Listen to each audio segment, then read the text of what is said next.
right, good afternoon, everyone, and welcome to the March 4th, 2025 meeting of the Glendale Housing Authority. May we have roll call, please? Yes, Housing Authority members Ajinian, Here. Asadrian, Here. Brotman, Here. Garpetian, Here. Najarian, Here. Parazian, Chair Kasakian. Here, may we have your report, please? Yes, the agenda for the March 4th, 2025 regular meeting of the Glendale Housing Authority was posted on February 28th, 2025 on the bulletin board outside City Hall. All right, we have nothing on today's agenda besides the approval of minutes. Is there a motion to approve the minutes of the February 18th meeting? Go ahead. So moved. I'll second. Moved by Member Garpetian, seconded by Mayor Asatrian. Let's have roll call on that. Housing Authority members Ajinian, Yes. Asadrian, Yes. Brotman, Yes. Garpetian, Yes. Najarian, Yes. Parazian, Yes. Chair Kasakian. Yes. And next is oral communication. Do we have any cards or any callers? Yes, we do. We have a card. Okay. Should I read the? Please read it into the record, and let's call up the speaker while you're reading that. The speaker is Herbert Milano. Discussion is limited to items not a part of this agenda. Each speaker is allowed 5 minutes. Members of the Housing Authority may question or respond to the speaker, but there will be no debate or decision. Come up. The matter may be referred to staff through the Executive Director for Investigation and Report. Mr. Milano, you'll have 5 minutes. Thank you. Authority Chair Kasakian, members of the Housing Authority, my name is Herbert Milano. I've taken delivery of doing a California Public Records Act request on the log that the Housing Department maintains when tenants and landlords want to comply with the rental rights program. So I had this document put in front of you that gives you a summary. And the reason for this is that I think that this is the rental rights program is a program that has been evolving for a good 24 years now. Hundreds of meetings, if I recall, from all the meetings that I've attended, the meetings that the city has had, hundreds of hours of discussion to basically come up with an ordinance that would work. And if you put this much effort to an ordinance that impacts about 48,000 dwellings, maybe you should annually review how this program is working. What needs to be improved? What could be streamlined? Is it meeting your objectives? So basically, I'm bringing my experience in systems and trying to bring some systems thinking to ordinances that you guys work so hard to try to implement. And I think an evaluation is an important thing to do every year. As you can see, there were about 2,000 calls, and we have 48,000 residents. So basically, if you look at the more detail, only about 1,000 of them were for tenants, so we basically have a 2% involvement where tenants are actually getting involved, calling the city and trying to get information. So it's a little bit of a breakdown. So I took the whole spreadsheet and basically summarized it to what you have in front of you. And I put some observations with regard to what the call log does.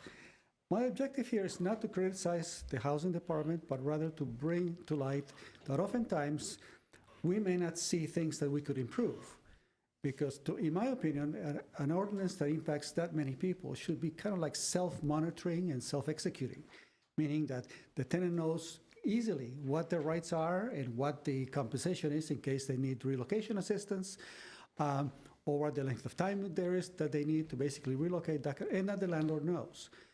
And as the years go through, I would expect those numbers to be reduced if the program is working right and if the tenants are becoming aware. So I put certain observations here.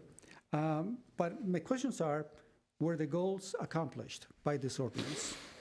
Did we learn something new in the process? Can we streamline this, make it tighter, simpler, more effective? Can we improve on its execution in the way that the tenants are being addressed, that the issues are being resolved? And then what will be the KPIs for next year with regard to this program? What I find missing here is that oftentimes when a tenant would complain, like there were many calls with regard to mold. Well, that's a serious issue, and of course addressing it would be important, but if the information goes to another department, neighborhood services, and never comes back, we don't really get to find out Well, how extensive is the program? Was it simply a claim? If you have an outreach at the neighborhood and a tenant comes to you and says, you know, I've been having this problem with my landlord, and they give you this story that is biased because it's their story, you would not know, was there something else, with regard to that complaint? For example, the tenant may have decided on their own to install a water filtering system underneath their kitchen sink. They did an amateur job and now it was leaking. They caused the mold. They caused the problem, but you never hear of it. You only hear one side of it. Or the landlord may have attempted to make calls to the tenant, get access to the problem, try to resolve it. The tenant doesn't let him in. The tenant is having some type of depression. The tenant is having issues that basically creates a contentious situation, but you don't know the full story.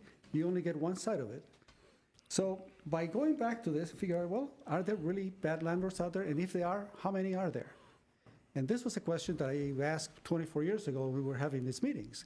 Can you give me a list of all of the bad landlords that you have where we can really identify them? And we had a hard time trying to really identify them. I'm sure there's a few, but ideally, if we're able to have an ordinance that is effective, we should be getting fewer and fewer of those calls. And that's an opinion, it's one way of evaluating this. So it's my suggestion that maybe on an annual basis, we do a review of an ordinance that is so important to see if we can improve on it. I appreciate your time. Thank you, Mr. Milano, and thank you for doing this data collection and providing us with this information. I do think that there is value in what Mr. Milano has done, and I would encourage staff to look into doing similar. And perhaps I think they may do it, but if there's opportunities to delve deeper into whatever information they find, there's something that we can all learn from it. With that, is there any other authority member or staff comments outside of oral communications? Seeing none, is there a motion to adjourn? So moved. Second. Okay. Motion made by Member Brotman and seconded by Member Garpetian. We are adjourned at 3:11 p.m. Madam Mayor, turn the meeting over to you now. Are we rolling over?